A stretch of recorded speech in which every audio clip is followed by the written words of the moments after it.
நமஸ்காரம். ஆம், நீங்க எல்லாரும் அந்த செக்லிஸ்ட் போட்டிருப்பீங்கன்னு நம்புறேன். கண்டிப்பா போடுங்க. போடாதவங்க ட்ரை பண்ணுங்க. இன்னையிலேருந்து ஒரு 48 நாள் உங்களால முடியும். நீங்க உங்கள சீர்திருத்தினா, கண்டிப்பா கடவுள் வந்து வழி நடத்துறதுக்கு 1000 ஸ்டெப் எடுப்பாங்க. நம்ம முதல்ல நம்மள சீர்திருத்திக்கிறதுக்கு ஒரு ஸ்டெப்பாவது எடுத்துக்கணும். அது நம்ம கையில தான் இருக்கு. நம்ம இப்போ ஆம், ஒரு சின்ன தொகுப்பு மட்டும் பார்க்கலாம். இது வந்து ஆ, கொஞ்சம் ஆம், இது இதுக்கு அடுத்து இது அப்படின்னு நான் படிக்கல. ஐயன் கிட்ட கேட்கும், அதாவது நம்மளுக்கு தோணும் இன்னைக்கு படிக்கணும் ஐயா அப்படின்னு சொல்லி தோணும் போது, ஐயா இந்த வருடத்தோட நாளைக்கு தான் கடைசி நாள் அப்படிதானே, அடுத்ததுலேருந்து ஒரு புது மனுஷங்களாக நாங்கள் மாறிக்கிறதுக்கு எங்களுக்கு ஒரு வழி வேணும் அப்படின்னு நம்ம கேட்குறோம். இல்லைன்னா நான் கேட்டேன்னு வச்சுக்கோங்களேன். அப்படின்ற போது அவங்க வந்து ஒரு ஒரு தொகுப்பு சொல்கிறாங்க பாருங்கள். நிறையா விலங்குகளை பற்றியும் பூச்சிகளை பற்றியும் எடுத்துக்காட்டு நிறைய 1000 சொல்லியிருக்காங்க.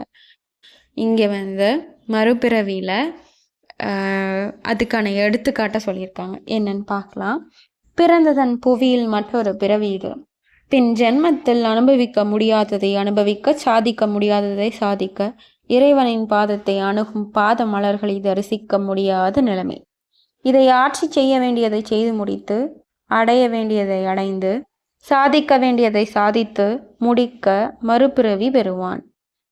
தேனி மலரை தேடி போகும்போது நடுவில் இருக்கும் சிலந்தி வலையில் மாட்டிக்கொண்டு தான் சாதிக்க வேண்டியதை முடிக்காமல் மடிந்து விடுகின்றது.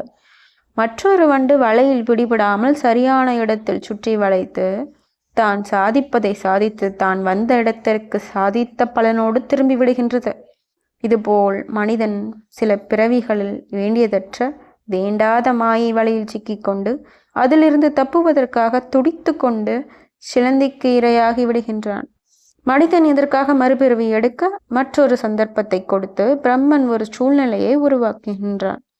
ஆதலால் ஒவ்வொரு மனிதனும் தான் சாதிப்பதை தன் முன் வைத்து கொண்டு அதையே தான் வாழ்க்கையின் குறியாக எண்ணி முன் செல்ல வேண்டும்.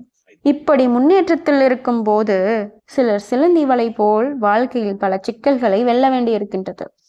வாழ்க்கையின் தர்மத்தில் மார்க்கத்தில் நேர்மையுடன் செய்து முடித்து சம்சாரத்தில் அனுபவிப்பதை கடவுள் தந்த பிரசாதம் என்று நினைத்து நன்றாக அனுபவித்த பின் மனதை உறுதிப்படுத்தி கொண்டு மறுபடியும் தான் போகும் இடம், அதாவது தன்னோட வழியில் முன்னேற்றம் அடைந்து சாதிப்பதை சாதிக்கலாம்.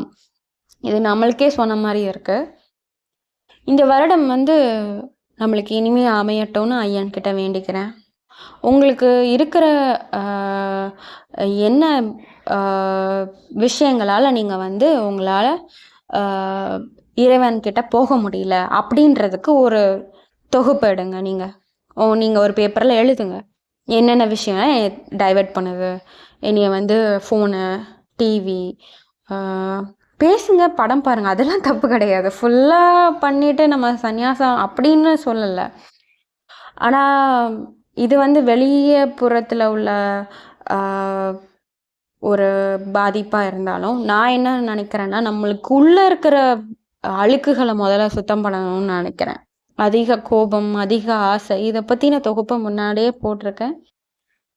கோபம், பொறாமை, ஆசை, பணத்தாசை, அப்புறம் நிலம், பொண்ணு, இந்த மாதிரிலாம் இல்லாமல் நம்ம மனதை வந்து ஒருநிலைப்படுத்தி முதல்ல நம்ம சுத்திகரிச்சுக்கலாம். எனக்கு என்னவோ இந்த ஆண்டுக்கான முதல் வாக்கியமாக நான் இதை பார்க்குறேன். கண்டிப்பாக இதை நம்ம பண்ணோம்னா ஐயன் நம்ம கூடயே இருப்பாங்க, நம்மளை வழி நடத்துவாங்க. நம்மளுக்கு தாயாக இருக்கிறாங்க, தந்தையாக இருக்கிறாங்க, குருவாக இருக்காங்க, தெய்வமாக இருக்காங்க. இதோட நம்மளுக்கு என்ன வேணும்? எத்தனையோ பேருக்கு இந்த மாதிரி ஒரு ஞானம் போகலை. அது போனாலும் அவங்களுக்கு புரிஞ்சுக்கிற தன்மை இல்லை. அப்படி இருக்கும்போது நம்மளுக்கு புரியுதுன்னா நம்ம வந்து இதுல இருந்து முன் செல்லணும். தேனி மாதிரி இல்லாம வண்டு மாதிரி இருக்கணும். சிக்கல்கள், சில அசௌகரியங்கள்லாம் வரதான் செய்யும். ஏன்னா நம்ம செஞ்ச கர்மம், அதுதான் சொல்லியிருக்காங்க. இப்படி முன்னேற்றத்தில் இருக்கும்போது சில சிலந்தி வலை போல் வாழ்க்கையில் பல சிக்கல்கள் வெல்ல வேண்டி இருக்கின்றது. உண்மைதான். சிக்கல்கள் பலவிதமா இருக்கலாம். ஆனா யார பக்கபலமா நீங்க வச்சிருக்கீங்க அப்படின்னு யோசிங்க. நம்மளோட குருவாகிய தெய்வத்துக்கும் தெய்வமான அகத்திய பெருமான் வந்து இருக்காங்க நம்ம கூட. இல்லைன்னா உங்களுக்கு முருகப்பெருமான் இருக்காங்க, இல்லைன்னா அம்பாள் இருக்காங்க, இல்லைன்னா சிவன் இருக்காங்க, சுவாமி இருக்காங்க, யாருனாலும் வச்சுக்கோங்களேன். அவங்கள முழுமையா நம்புங்க. முழுமையா நம்பி அவங்க கிட்ட சரணாகதி அடைங்க. நீங்களே பார்த்துக்கோங்க எங்களை அப்படின்னு. அதனால இதெல்லாம் கொஞ்சம் நம்ம வந்து ஃபாலோ பண்ணுறதுக்கு கண்டிப்பாக முயற்சிக்கணும்னு நான் விரும்பி கேட்டுக்கிறேன். நீங்களும் பண்ணுங்கள். ஒரு 41வது நாளில் நான் என்ன சொன்னேன், 28லேருந்து சொல்லியிருப்பேன்னு நினைக்கிறேன். ஆனால் அதுலேருந்து ஒரு 41 நாள் நீங்களே போட்டுக்கோங்க. உங்களால் எவ்வளோ ஃபாலோ, ஆனால் டெய்லி வந்து அந்த இதை ஃபுல்லுமே நீங்கள் வந்து நிரப்புங்க. நான் இவ்வளோ பண்ணியிருக்கேன், இவ்வளோ பண்ணலை, இவ்வளோ சீர்திருத்திருக்கேன், இவ்வளோ அதை வந்து டெய்லி ஒரு ஒரு பழக்கமாகவே கொண்டு வாங்க. நைட்டு படுக்கிறதுக்கு முன்னாடி நான் இன்னைக்கு யாரையாவது திட்டிருக்கேனா, திட்டலை, யார் மேலேயாவது கோபப்படுத்திருக்கேனா, ஆமாம் படுத்திருக்கேன். அதுக்கும் வந்து ஐயா சொல்லுவாங்க, ஆழ்ந்து அவங்கக்கிட்ட மன்னிப்பு கேட்கணும். அந்த மாதிரிலாம் இருக்குது. பட் ஆனால் நீங்கள் திரும்பியும் அந்த தப்பை பண்ணீங்கன்னு வச்சுக்கோங்களேன், தவறு வேற தப்பு வேற, அது உங்களுக்கு தெரியும்னு நினைக்கிறேன். தண்டனைகள் கண்டிப்பாக இருக்கும். அதனால் யாரை சபிக்கிறதுனாலும் சரி, முதல்ல கோபப்படுறதா இருக்கட்டும், முதல்ல அதை வந்து சாந்தமாக ஆகி உங்கள் மனசை நீங்கள் கட்டுப்படுத்துங்க. யாரோ உங்களை வந்து கஷ்டப்படுத்துகிறாங்கன்னா அது உங்களோட கர்மா. நீங்கள் அவங்கள பண்ணாமல் இங்கே யாரும் அப்படி பண்ண மாட்டாங்க அப்படின்னு சொல்கிறாங்க. நீங்கள் வந்து போன பிறவிலேயே தபால் பெட்டியில் இதுதான் எனக்கு அப்படின்னு சொல்லி எழுதி போட்டிங்களாம். போட்டுட்டு தபால்காரர் வந்து கொடுக்குறாராம் உங்ககிட்ட. கொடுக்கும் போது தபால் அடித்து படிச்சுட்டு தபால்காரரை திட்டுறா எப்படி இருக்கு சொல்லுங்க. அதுதான் நீங்கள் பண்ண கர்மம்னு சொல்கிறாங்க ஐயா. இது ரொம்ப நல்ல உதாரணம். இது வந்து ஐயன்கிட்ட வந்து நம்ம வந்து என்னை பொறுத்தளவு நான் ரொம்ப ஒழுங்கமாக இருக்கணும்னு நான் விரும்புவேன். நீங்களும் இருங்க.